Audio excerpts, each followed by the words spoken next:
Welcome to Yes Botany. Today we are going to see the morphology of the vegetative organs, roots. This is part 3. In the last video we have seen different parts of the roots and their functions and the functions of the root and their characteristics. In this video we are going to see about the different types of the roots and what are their characteristics. So let us begin.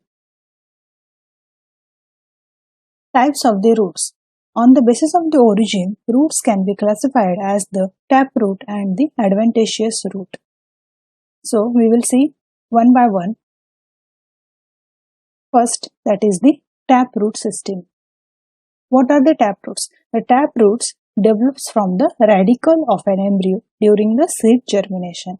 See here, this is a seed. When it germinates, the organ first which comes out, that is the radicle, and the roots that are formed by this radicle, these are the taproot systems.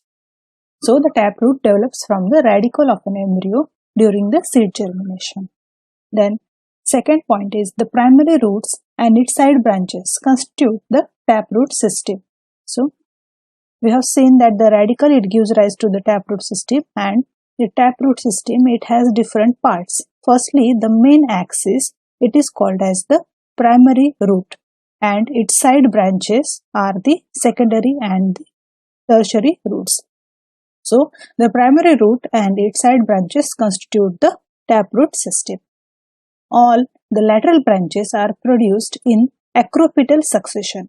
Here the side branches are produced in the acropetal succession, means the older branches are towards the base of the root and the new branches will arise from the tip as the roots grows further. The primary root persists through the life of the plant. This primary root main axis, it is persistent throughout the life of the plant. And fifth point is these roots penetrate deep into the soil. The taproot system, it grows very deep into the soil and hence help in better anchorage. The taproot system is the characteristic of the most of the dicots. So generally we see the taproot system as the characteristics of the dicot plants. And the examples of the plants showing the taproot system are the mustard, that is brassica, sunflower, Helianthus annuus, then carrot, that is Daucus carota, and tulsi, that is Ocimum, and pea, that is Pisum sativum. So this is about the taproot system. Next type of the root system is the adventitious root system. It is also called as the fibrous roots. Adventitious roots develops from any part other than the radicle. Just we have seen that the taproot system, it is produced as a result of the radicles. But in some plants, when the radicle starts to grow in the earlier stage and it is replaced by the other organs, other parts, then the roots formed by such parts are called as the adventitious root. So the adventitious roots develop from any part other than the radicle. These are called as the adventitious roots. Such roots can develop from the base of the stem, nodes, or from the leaves. So the roots, they can develop any part of the plant, like the stem, nodes, or even from the leaves. And they do not grow deep in the soil. We have seen that the taproot system, they grow very deep into the soil and helps in better anchorage. But the adventitious roots, as they are not growing deep into the soil.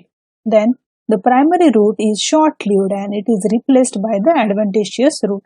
We have seen that the primary root in the taproot system, it was persistent throughout the life of the plant. But here in adventitious roots, the primary root is short-lived and it is replaced by the different adventitious roots.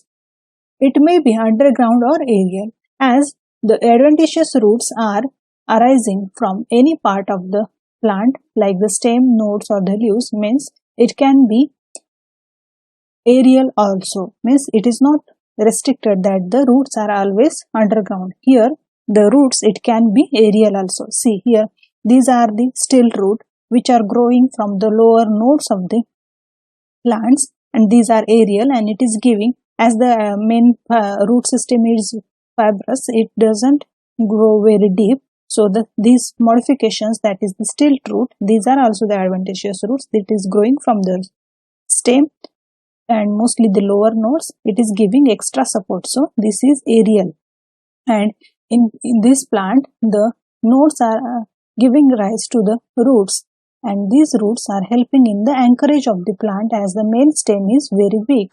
And so in this plant these roots are also aerial, and it is helping for the climbing. So the roots, adventitious roots can be underground or it may be aerial. The adventitious roots, it is the characteristic of the monocot.